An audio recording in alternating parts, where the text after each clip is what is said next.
FRK 3-to-1, earnings per share, and today we're going to look at class example number 1, capitalization issue. To start off with, the question gives you the share capital of Gumbo Limited, and then it says share capital at 1 January. Make sure of the date. In certain circumstances, we will give you the figures at the end of the year, 31 December or whatever the year end, and in other circumstances like this one, we will actually give you the figure at the beginning of the year. So your calculations will vary depending on the information that you are given. And then there we have 500,000 ordinary shares, and we can see they were issued at R1 each, so there's 500,000 rands. And then at the beginning of January. Then 100,000 cumulative preference shares, but their issue price is R2 per share, so that is why there's 200,000 rands value there. You will work with 100,000 shares. The other item to remember is that these are cumulative preference shares. So what comes to mind immediately? You will have to take into account the preference dividend every year and deduct that from the earnings. So whatever the preference dividend, paid, declared or not, you will take that into account. Then we have the relevant information statement of profit or loss. There's your profit for the year, there's your income tax expense. So what are we interested in?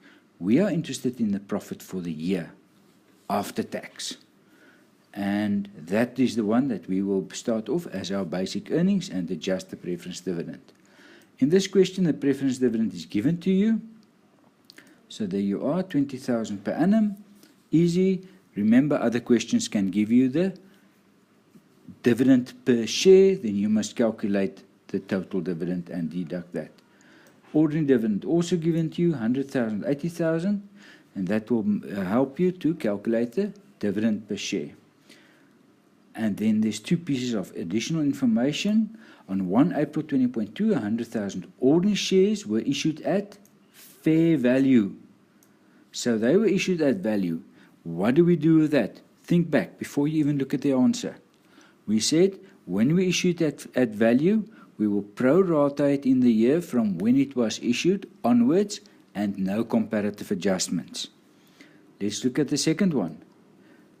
On 1 December 20.2, there's a capitalization issue of 1 share for every 5 ordinary shares held. Now, this is not for value, so what are we going to do here? In a situation of a capitalization issue, there's no prorating, but what we have to do is we have to adjust the comparatives so that they are on a similar basis. So we've got two items to do here. Now, the required part tells us, let's do the A part there, calculate the earnings and dividends per share. So where do we start? You can start, I like to start, with basic earnings, which is those figures there. But it doesn't matter, you can also start with the WANOS, weighted average number of shares. And remember, you'll have a 20.1 column, which may or may not be adjusted. Then you have the 20.2 column, which is the current year, but it's the weighted one. And then the actual or the full column. This will show us the real number of shares that were issued, and from these number of shares we will then take it further and do our calculations.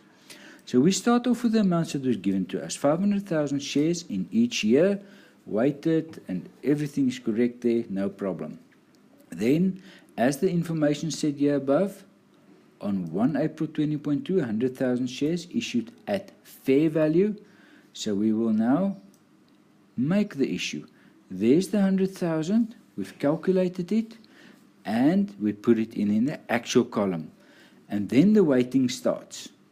We have to weight it 9/12 because it was in issue for 9 months out of the 12 months of the year, and that is why we have 75 there. And remember, nothing in the comparative here because it was issued for full value in the 20.2 year.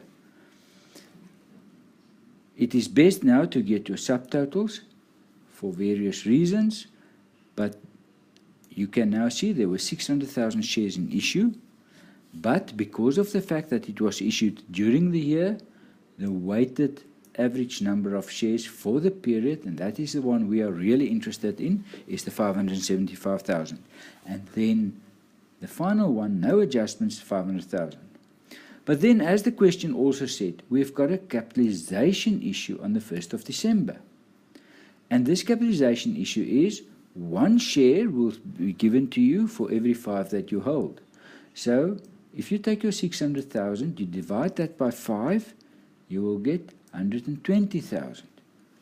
And that is the amount of shares that will now be issued to you.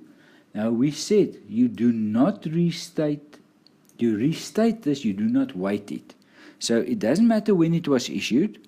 You take into account the shares that was issued at that stage. And therefore, we look at the 3 columns in total. You will now go and say, 600 divided by 5 is 120. 575 divided by 5 is 115,000.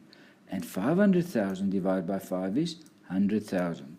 So you will, as we say here again, you will restate, but not weight it. And that is then your answer. Add it all together, and we now have the actual 720,000 shares were in issue, but the weighted amount for 20.2 is only the 690. And then in the 20.1 year, the adjusted amount is the 600,000 because or due to the capitalization issue. Once we've calculated those amounts, we now go to our basic earnings, take the profit for the year given, and then deduct the cumulative preference share which was given to us in this question. Sometimes you have to calculate it, and you get to your 460 and your 390. Now that you've done your calculations, you can now say how much is my basic earnings, and they relate to these figures, those figures, and those figures will then give us the earnings for 20.2. And we do the same for 20.1, the comparatives. So there you have now calculated the basic earnings per share, per ordinary share. Also in Part A, is required dividend per ordinary share. Now the golden rule is that dividends per share is always calculated on the number of shares that were in issue at the date that the dividends were paid or declared. There is an exception to that, and we will look at that, but let's first look at the shares issued. Now, in this specific question, we did not give you the date that the dividends were issued, and that is a slight problem. We should give you that date. If nothing is given, then we consider those dividends to have been paid at the year end of December. So that's what we did in this case. So that 100,000 there, dividend, was paid at the end of December, divide by the 720,000, which is the total actual number of shares in issue at that date, giving us the 14 cent. But now, as we said here, because we had to pro rata the capitalization issue to compare apples to apples, we now take the 80,000 dividend that was paid and divide it by 600,000 shares. Because that is the exception to that rule, that you have to compare the dividend, the one to the other, as we saw in the theory, take the 600,000 adjusted figure there. And you can just read the note there. Well, now we've answered Part A. Let's look at Part B. Gumbo Limited. How do we disclose earnings per share? What did we say in the theory? We disclose earnings per share goes with the profit. That's where earnings lie, profit and loss. So in your statement of profit and loss and other comprehensive income, you will have your profit for the year, and then right at the bottom, there will be your basic earnings per ordinary share, and if you have diluted earnings, that will be included there. And then your dividends, they relate to your statement of changes in equity, where your shares are shown. And right at the bottom of that statement, you will then find your dividend per ordinary share. And do not forget that there is also a note that pertains specifically to earnings per share.